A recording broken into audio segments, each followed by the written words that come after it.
దూరం ప్రేమను తగ్గిస్తుందా అంటే కాదని చెప్పొచ్చు.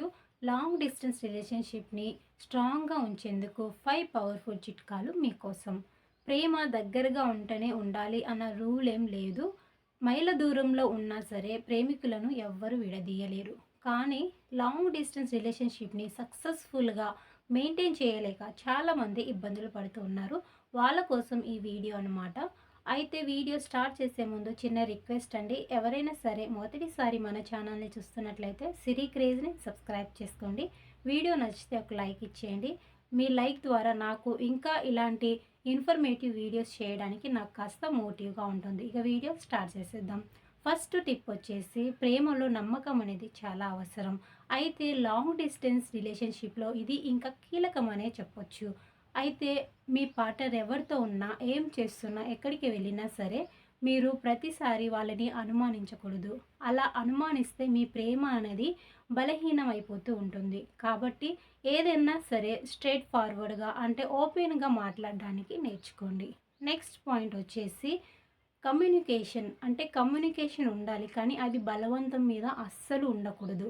అంటే రోజంతా మీరు ఫోన్‌లోనే గడపాలి అని కాదు. కాకపోతే మీకు సమయం దొరికినప్పుడు 1 మినిట్ వాళ్ళతో కాల్ అనేది మాట్లాడండి. ఒక గుడ్ మార్నింగ్ మెసేజో, లేకపోతే వాయిస్ నోటో, లేకపోతే 1 మినిట్ కాల్ ఇలా చేయడం ద్వారా మీ బంధం అనేది ఇంకా బలపడుతుంది. చాలా స్ట్రాంగ్‌గా అవుతుంది. మీ ప్రేమ ఇంకా ఇంకా స్ట్రాంగ్‌గా అవుతూ ఉంటుంది. నెక్స్ట్ పాయింట్ వచ్చేసి చాలామంది పార్ట్నర్స్‌కి వాళ్ళ పార్ట్నర్‌ని మిస్ అవుతున్నామే అన్న ఫీల్ ఉంటుంది. లాంగ్ డిస్టెన్స్ రిలేషన్‌షిప్‌లో ఉండే వాళ్ళకి. అలాంటప్పుడు ఏం చేయాలంటే వాళ్ళకి చిన్న చిన్న గిఫ్ట్స్ అంటే సర్ప్రైజింగ్ అనేది ఇస్తూ ఉండాలి. వాళ్ళకి కాస్త సర్ప్రైజింగ్ గిఫ్ట్స్ ఇస్తూ ఉండాలి. అప్పుడప్పుడు సడెన్‌గా వీడియో కాల్ అనేది మాట్లాడుతూ ఉండాలి. లేకపోతే మీ చేతి రాతతో రాసిన లవ్ లెటర్ ఇలా ప్రెజెంట్ చేస్తూ ఉంటే మీ ప్రేమ అనేది ఇంకా రెట్టింపు అవుతుంది. మీ ప్రేమ చాలా స్ట్రాంగ్‌గా అవుతూ ఉంటుంది. నెక్స్ట్ వచ్చేసి భవిష్యత్తు గురించి మాట్లాడుకోవాలి. అంటే ఎప్పటికీ మీరు లాంగ్ డిస్టెన్స్ రిలేషన్‌షిప్‌లో ఉండిపోరు కదా! కాబట్టి ఎప్పుడు కలుసుకుందాం? ఫ్యూచర్ ప్లాన్స్ ఏంటి? అని ఇలా మాట్లాడుకున్నట్లయితే మీ ప్రేమ అనేది ఇంకా బలపడుతుంది. మీ పార్ట్నర్‌కి అంటే మీపై నమ్మకం అనేది కుదురుతుంది. విడిపోతామేమో అన్న ఆలోచన ఉన్నా సరే ఇది తొలగిస్తుందనమాట. నెక్స్ట్ వచ్చేసి మీ పార్ట్నర్‌ని కలిసే ముందు అది ఒక ప్రత్యేకంగా ఉండేటట్లు చూసుకోండి ఆ సమయం అనేది.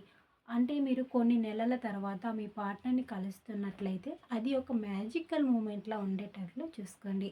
ఒక ట్రిప్ ప్లాన్ చేయండి. కొత్త కొత్త అనుభవాలను పంచుకోండి. ఇలా చేయడం ద్వారా మీ లవ్ అనేది ఇంకా రెట్టింపు అవుతుంది. మరియు ప్రేమ అంటే మీరు లాంగ్ డిస్టెన్స్ రిలేషన్‌షిప్‌లో ఉన్నారు కాబట్టి మీ ప్రేమ అనేది దూరంగా ఉన్నా సరే హృదయాల్లో ఆ ప్రేమ అనేది దగ్గరగానే ఉంటుంది. సో చూసారు కదా ఈ వీడియో అనేది.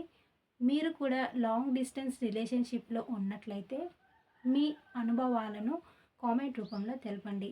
ఈ వీడియో మీకు నచ్చితే మరిన్ని లవ్ అండ్ రిలేషన్‌షిప్ వీడియోస్ కోసం సిరి క్రేజ్‌ని సబ్స్క్రైబ్ చేసుకోండి. Thank you for watching. Take care. By by.